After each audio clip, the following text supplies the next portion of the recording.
mejor estilo del Código Da Vinci, desde hace algunos años se viene gestando en Venezuela la teoría del asesinato del libertador Simón Bolívar en la quinta de San Pedro Alejandrino en Santa Marta, Colombia. Entonces, vía Skype con Jorge Mayer. Controversial entonces estas declaraciones, coincide, como lo he dicho, en todo lo que tiene que ver con el complot de los Estados Unidos hacia Venezuela en ese momento, o hacia la Unión, que quería hacer el libertador en este lado del continente, pero vuelve a discrepar en cuanto a la muerte. Este Jorge Mier es descendiente de Joaquín de Mier. El libro es un interrogante. ¿Cómo? ¿Cuándo? ¿Quién lo mató? ¿Dónde está Bolívar?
Tengo en mis manos un libro escrito en forma de novela histórica cuyo nombre es La verdad más allá de mi tumba.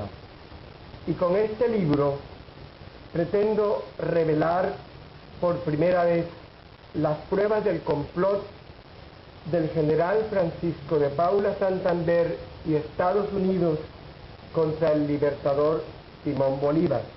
Para comprender este complot,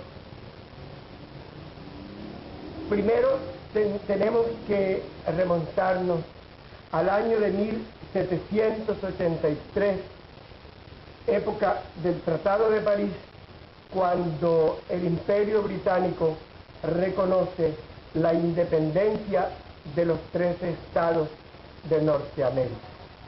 En primera instancia, leamos qué fue lo que dijo uno de los primeros padres de los Estados Unidos de Norteamérica, Thomas Jefferson.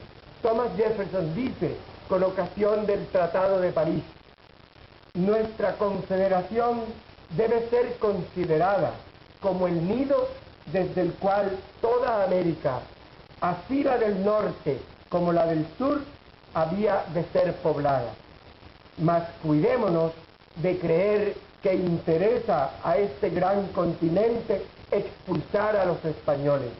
Por el momento, aquellos países de América del Sur se encuentran en las mejores manos, y solo temo que éstas resulten demasiado débiles para mantenerlos sujetos hasta que nuestra población haya crecido lo suficiente para arrebatárselos pedazo a pedazo. Luego, unos años después, el presidente John Adams, en el año de 1801, refiriéndose a los intereses de los Estados Unidos por invadir Nuevo México, dice lo siguiente: la gente de Kentucky siente la misma avidez de saqueo que dominó a los romanos en sus mejores tiempos. México centellea ante nuestros ojos. Lo único que esperamos es ser dueños del mundo. Ya el libertador sabía de los planes que tenía los Estados Unidos. Por esta razón, años antes, el 25 de julio de 1817, Bolívar se plantea un imposible, que fue el siguiente: si España obtenía armas y municiones que venían de los Estados Unidos pasando por el estrecho de Florida, la única manera de frenar esos barcos es bloquear el paso naval que hay entre Florida y Cuba. Entonces en ese momento él se plantea invadir la Florida bajo el argumento de que Florida para ese momento estaba en poder de España. Y si era válido y legal tratar de liberar cualquier nación que estuviera en manos de España, si era igual hacerlo en Venezuela o en Nueva Granada, también era válido hacerlo en la República de la Florida. Y así lo hizo. Él envía a Gregorio MacGregor con 150 hombres que sorprenden a los españoles en la isla Meliá, y ahí pasan a Fernandina y forman la República de Florida. Los Estados Unidos, ante esa osadía de un venezolano de haber venido de Guayana a constituir una república a las puertas de los Estados Unidos, inventan una modalidad de invasión que nació justamente en ese momento y que permaneció en la historia. Y es que James Monroe, que era el presidente de los Estados Unidos, utiliza su influencia para que un juzgado de Nueva York emita una orden de captura contra Gregorio MacGregor, acusándole de contrabandista. Many attempts have been made to resolve this crisis through diplomacy and negotiations.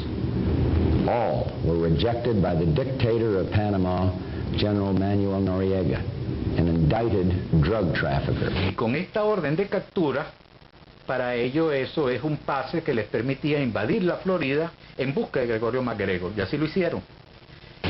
Andrew Jackson se presenta con un comando militar, evidentemente sobrepasó en capacidad militar a las fuerzas de Bolívar, toman la Florida, pero borran todo este incidente de la historia. ¿Y cómo lo borran? Muy sencillo. Inventan una transacción comercial por $4 millones, donde Estados Unidos le compra a España la Florida por $4 millones. La zona del canal es territorio soberano estadounidense, al igual que Alaska y los estados creados por la compra de Luisiana.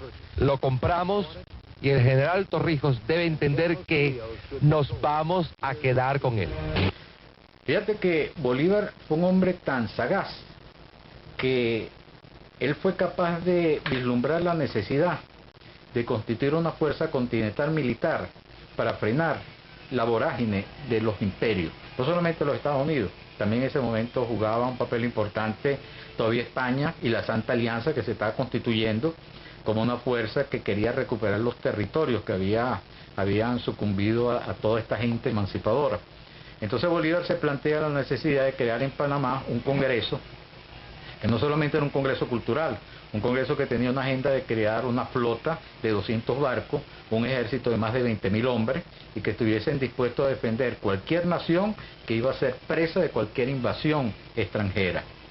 El presidente de los Estados Unidos para ese momento era nada más y nada menos que Andrew Jackson, quien tuvo que haberse hecho la siguiente pregunta: si Bolívar, sin un ejército constituido, luego de haber perdido 2 repúblicas, fue capaz de irse de la Guayana a la Florida, ¿qué no sería capaz de hacer Bolívar ahora, siendo presidente de la Gran Colombia y con un ejército de 2.000 hombres?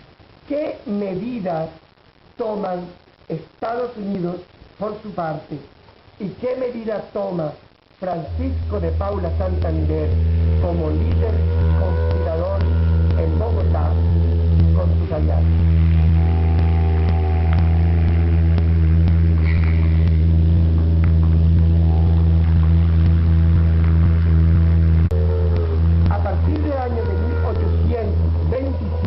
Es cuando realmente cobra forma la consigna de acabar de matar a Bolívar. Hay que decirlo así, de matar al libertador Simón Bolívar. Primero, el gobierno de los Estados Unidos nombra 2 espías, en 2 sitios estratégicos: Lima, que era donde se estaba gestando todo ese movimiento militar para poder desmembrar la Gran Colombia.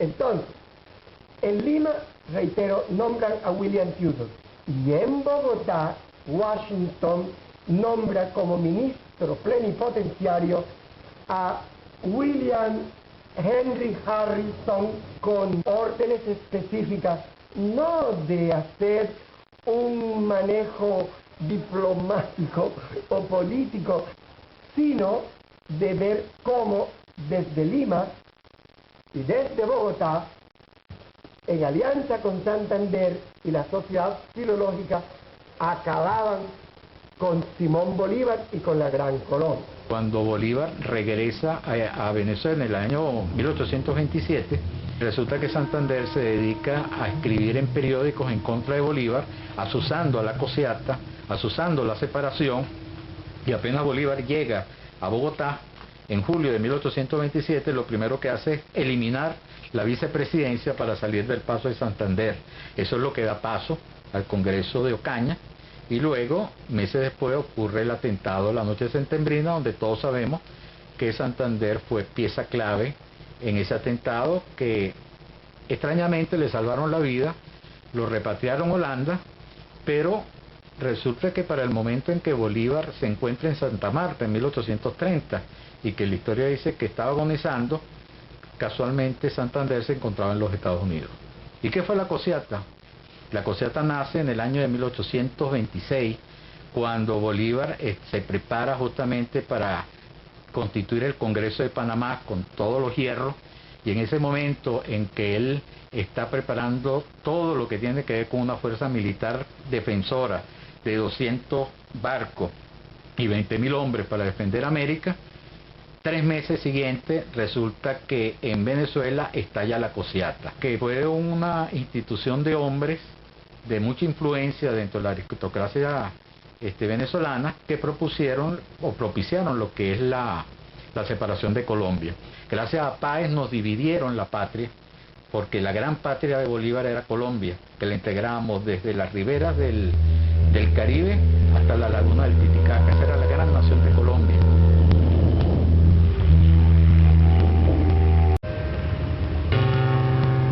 Bueno, Bolívar para nosotros es nuestro libertador. Y él sufrió mucho para libertar esto. Fueron 20 años de hambre, guerra, traiciones. Él se sentía muy mal por la muerte de todos sus generales que murieron prácticamente pajareados.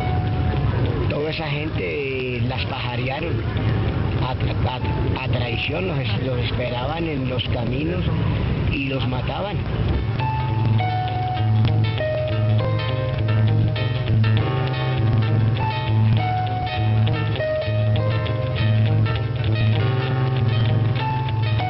Bolívar se da cuenta del avance americano de coger y colonizar con el tiempo todo Sudamérica, todo Centroamérica. Bolívar no es pendejo, perdónenme la expresión. Bolívar es un ser, es un genio, es un inteligente. Él se dio cuenta. 4 fueron los magnicidios. Primer magnicidio el 10 de agosto de 1828 en el Coliseo Ramírez, hoy Teatro Colón de Bogotá. Hicieron un baile de máscaras en el Coliseo Ramírez. Santander y todos sus compinches organizaron un complot para matar a Bolívar. Yo lo he llamado en mi novela el complot de los 12 apóstoles santanderistas, porque fueron 12 enmascarados, cada uno tenía un cuchillo para acribillar en el baile de máscaras a Simón Bolívar. Manuelita Sáenz no podía asistir al baile de máscaras porque era rechazada por las damas del alto copete del Curubito de Santa Fe de Bogotá, pero ella sí sabía del intento de magnicidio, se disfrazó de pordiosera y a la fuerza entró al Coliseo Ramírez, cogió al general Bolívar del brazo, quien la reconoció, y empezó a disgustar con Manuelita, porque le decía: pero mujer, ¿qué haces tú aquí? ¿Por qué has venido a dañar la fiesta? Y le dice Manuelita: no, hombre, lo que he venido es a salvarte. Aquí ya deberían saber que Francisco de Paula Santander, el vicepresidente de Colombia, no solamente fue el causante de la muerte de Simón Bolívar, también fue el causante de la muerte de la Gran Colombia. Y el cuarto intento de magnicidio es el 25 de septiembre de 1828, conocida como la famosa Noche Septembrina. Pedro Carujo, un venezolano, él se prestó para un hecho triste que tiene que ver con el asesinato de Ferguson, porque lo hizo a mansalva.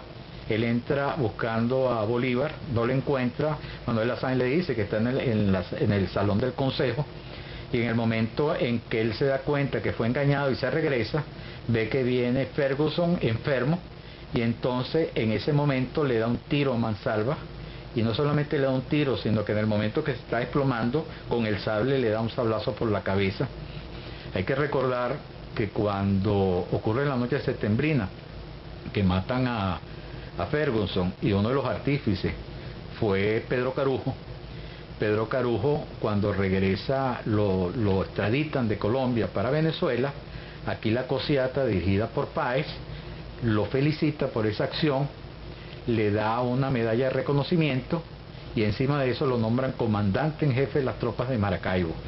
El viaje de la muerte comienza el 20 de enero de 1830, cuando Bolívar convoca el Congreso, que él llamó el Congreso Admirable, y en ese momento se presentaron todos los diputados.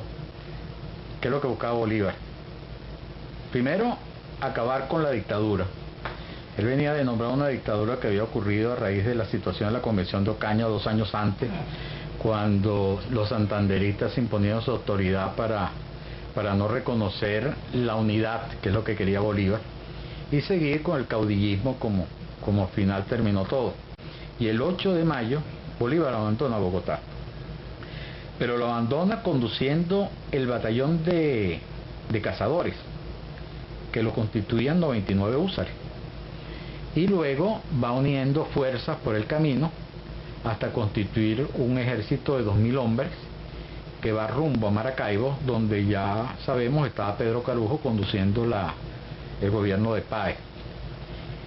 Bolívar en ese momento encontramos en ese trayecto una gran cantidad de comunicaciones que contradicen mucho de la historia oficial, que asegura que Bolívar iba enfermo, abandonado y con intención de abandonar el país, cosa que no es cierto. Las cartas que hemos encontrado de Bolívar, y que están inclusive en las reseñas de las cartas del Libertador, encontramos a Bolívar cuando dice: voy al frente de un ejército de 2000 hombres para imponer la paz y la república, esté donde esté. Luego encontramos una situación que cambia todo el panorama, que es cuando Bolívar llega a Cartagena el 1 de julio. Recibe a Mariano Montilla, que le trae la noticia de la muerte de Sucre, y se lo anuncia de una manera muy masónica, cuando le dice que ha muerto el sol. En ese momento el Libertador entró en un estado de depresión, y no era para menos. Haberle asesinado a Sucre de esa manera, él entendió de que las cosas estaban mal encaminadas para la unidad de Colombia.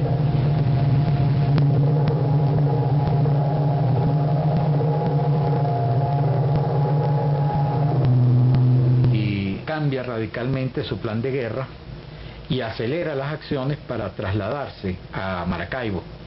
Y como todos sabemos, el 30 de noviembre aborda un barco que lo lleva a Santa Marta, que es cuando ocurre toda la conspiración para el asesinato.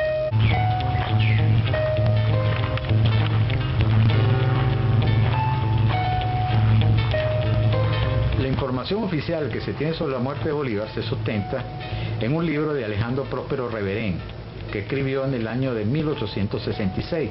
Aquí está toda la historia de lo que escribió Reverén. En este libro, Reverén narra que Bolívar efectivamente llegó a Barranquilla, el día 30 abordó el bergantín Manuel, propiedad de Joaquín de Mier, llega el 1 de diciembre a Santa Marta, está ahí 6 días, luego es trasladado a la Quinta San Pedro Alejandrino, donde muere el 17 de diciembre. Esa, vamos a decir, es la historia oficial, pero que no se corresponde con la verdad de los hechos, porque hay elementos que cambian radicalmente la historia.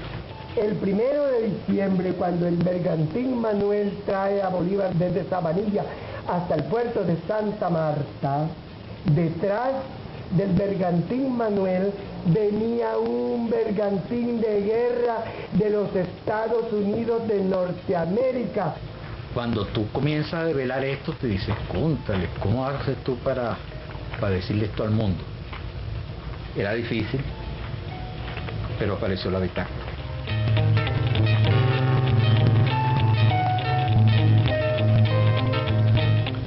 Si nosotros debemos confrontar este libro, nada más indicado que confrontarlo con la bitácora que escribió el teniente de una nave de guerra, que a diferencia de Reverén, él escribió hora a hora lo que fue sucediendo a cada momento.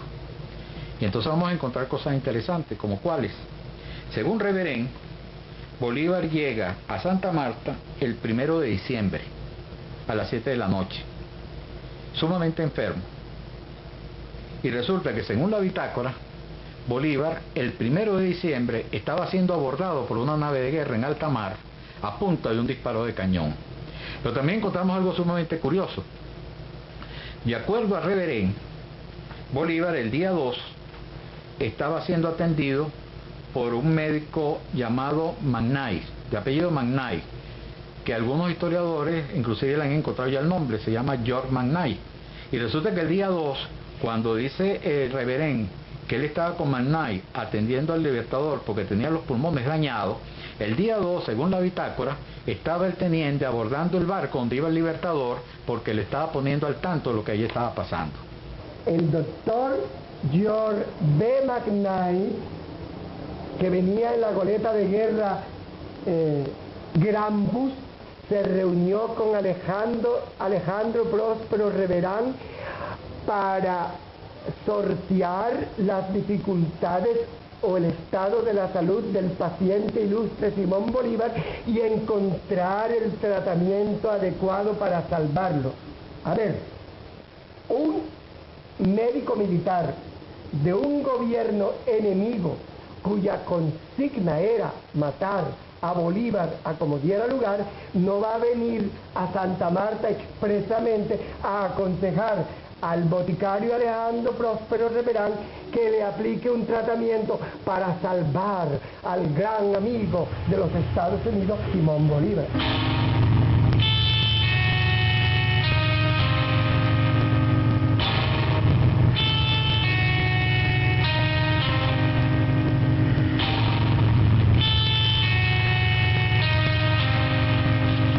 Una ley draconiana que se llama así, salió en Colombia y en Venezuela, que a partir de la muerte de Bolívar y por 12 años no se podía mencionar el nombre del Libertador. Fue borrado de todos los monumentos, nadie podía mencionar el nombre de Bolívar. La gente lo tenía escondido detrás de los cuadros de los santos. Por eso es que decían, ¿por qué Bolívar lo ponen como santo? Pues lo ponían detrás de los santos, las imágenes del Libertador.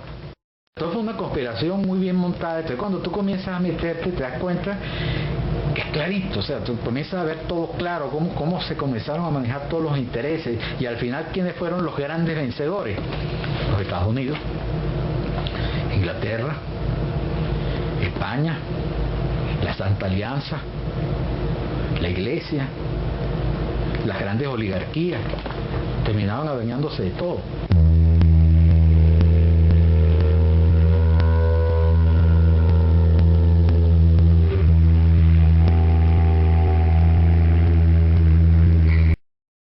Porque el verdadero ejército del Libertador estaba sembrado en el pueblo. Bolívar es ideales y los ideales son inmortales.